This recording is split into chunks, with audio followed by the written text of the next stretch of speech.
Et si une IA pouvait gérer les emails d'une boulangerie pendant que le pain cuit? Si vous aussi, vous voulez gagner 3 heures par semaine, découvrez comment ce commerce gère ses emails. Aujourd'hui, je vous présente une automatisation actuellement en place chez Banto. Banton, c'est une boulangerie et une sandwicherie artisanale installée à Lyon dans le 2e arrondissement.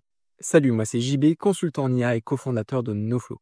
Notre mission, c'est d'accompagner les entreprises comme la vôtre à intégrer l'IA et l'automatisation dans leur quotidien. Si vous perdez encore du temps sur les tâches manuelles, on vous aide à les identifier et à les automatiser dans votre organisation. Réservez votre premier rendez-vous via le lien dans la description, c'est sans engagement mais impactant. Pour automatiser la gestion des boîtes mail des collaborateurs, on a mis en place 2 éléments. Le premier élément, ça a été la mise en place de règles pour la boîte de réception Outlook de la société. Le deuxième élément qui a été mis en place, c'est un scénario Make qui nous a permis de gérer plus finement la gestion des dossiers et également la préparation de réponses aux emails. Revenons sur les règles de rangement. La boulangerie utilise actuellement le système de messagerie Microsoft Outlook et on a donc à disposition un moteur de gestion des règles que vous voyez à l'écran et qui va nous permettre de manière très logique de venir trier différents emails en fonction des mots-clés qui sont présents à l'intérieur de l'email. L'objectif était que l'ensemble de ces informations confidentielles ne se retrouvent dans Make et ne soient exploitées par des API tierces. Si on prend comme exemple une des règles qui a été mise en place pour la banque, on se rend compte qu'on a simplement une adresse mail qui est renseignée, qui est en l'occurrence l'interlocuteur privilégié de la banque avec la boulangerie, et dès qu'un email est envoyé depuis cette adresse email réceptionnée dans la boîte mail de la boulangerie, elle est classée directement dans le dossier administratif. Comprenez bien que l'ensemble des mails qui ne sont pas traités par ces règles de confidentialité restent directement dans la boîte de réception. Vous êtes plus de 80% à regarder notre contenu sans vous abonner. Si vous appréciez notre travail, cliquez sur le bouton s'abonner. Ça nous aide énormément et ça nous encourage à vous proposer du contenu toujours plus avancé. Je vous remercie. Deuxième élément mis en place, ça a été un scénario mail complet que vous voyez à l'écran. L'objectif de ce scénario, vous l'avez compris, c'est de traiter uniquement les emails qui ont été envoyés dans la boîte de réception, puisque l'ensemble des documents et des emails confidentiels ont été rangés précédemment via des règles Outlook.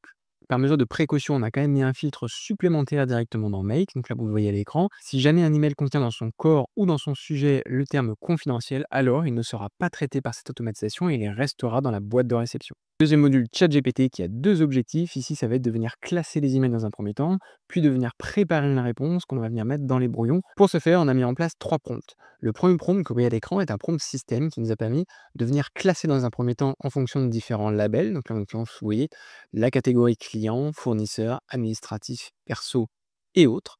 Et ensuite, on lui demande de venir générer une réponse, en tout cas de préparer une réponse qu'on va venir stocker dans les brouillons. Deuxième prompt qu'on a mis en place, c'est un prompt qui va nous permettre de récupérer toutes les informations de l'email qui a été envoyé. Troisième et dernier prompt, celui-ci va nous permettre de rédiger la réponse en utilisant le même ton que la personne qui nous a envoyé l'email. Donc s'il nous a tutoyé, on le tutoiera, et s'il nous a vouvoyé, on le vouvoiera. Point important, je vous recommande de mettre des modèles robustes, des LLM, plutôt que des SLM, qui sont des petits modèles et qui malheureusement n'arrivent pas à traiter le contexte. Ensuite, on va venir transformer la réponse de ChatGPT en objet manipulable par Make à travers un module parse.json. Ensuite, on a mis en place un outil switch qui nous a permis de détecter l'ensemble des emails auxquels on ne souhaite pas répondre. En l'occurrence, vous le voyez à l'écran, c'est tous les emails qui sont envoyés directement par la boulangerie, tous les emails qui contiennent gérer les préférences, se désinscrire, etc. Ensuite, on a 2 principales branches. La première branche qui va dans le haut, c'est une branche où on va répondre aux emails, en tout cas préparer un brouillon, puis classer l'email. La branche qui va vers le bas, c'est une branche qui va uniquement venir classer l'email, puisqu'il n'y aura pas besoin de répondre à ces emails. Première branche, on va venir traiter ici uniquement les emails pour lesquels on a généré une réponse. On va traiter chacune des 5 catégories principales que sont autres, administratifs, fournisseurs, clients et perso. Chacune des 5 catégories ayant le même fonctionnement, je vous propose de faire un focus uniquement sur la partie administratif. On a mis en place un filtre qui vient vérifier que c'est bien un email de type administratif. Le premier module va nous permettre de venir créer une réponse à un email. Deuxième module, on vient donc renseigner la réponse au brouillon de l'email auquel on vient de répondre. Troisième module, on le déplace dans le répertoire correspondant à administratif. Quatrième et dernier module, on l'identifie comme non lu pour qu'il soit visible par le propriétaire de l'adresse email. Deuxième branche, on va venir ici traiter uniquement les emails pour lesquels on n'a pas généré de réponse, et donc on va venir uniquement les classer dans le dossier.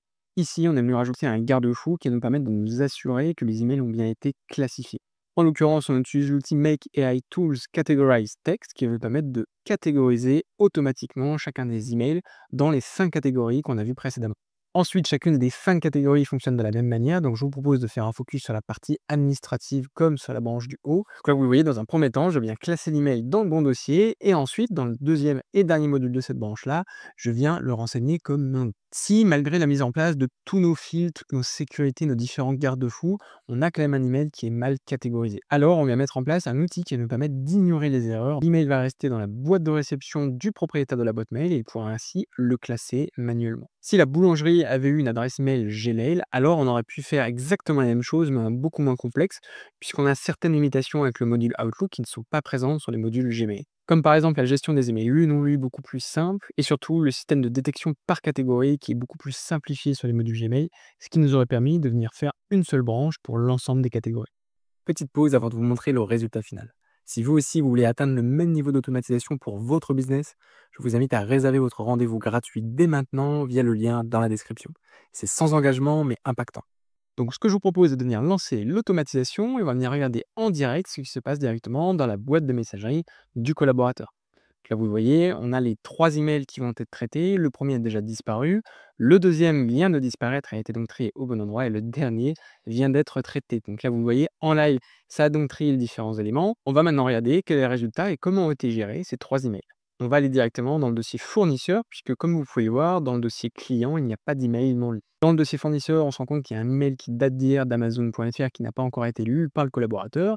Mais en l'occurrence, le mail qui nous intéressait tout à l'heure, c'était le mail Cisco. Et on retrouve bien un email de fournisseur, puisque là on parle du fournisseur Cisco qui est un fournisseur alimentaire. Il nous a envoyé une facture, donc on la retrouve bien dans le bon répertoire fournisseur avec le détail de la facture.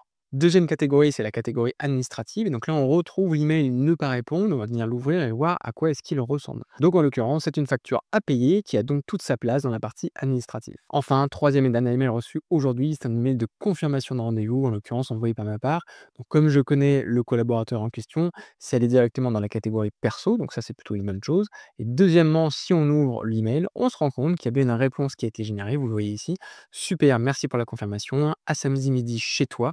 À très vite. Donc là, vous voyez, il a respecté le ton employé, enfin en tout cas le ton que j'ai employé avec le collaborateur. En l'occurrence, j'ai utilisé le tutoiement, il l'a bien respecté. Donc là, ce que je peux faire, c'est venir éditer le brouillon. Je peux venir le modifier si besoin, mais je peux surtout venir cliquer sur envoyer, ce que je vais faire si le texte me convient.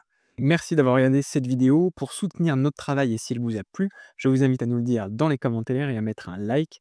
N'hésitez pas à vous abonner et à activer les notifications pour ne pas louper le prochain tutoriel. Je vous dis à la semaine prochaine pour une nouvelle vidéo.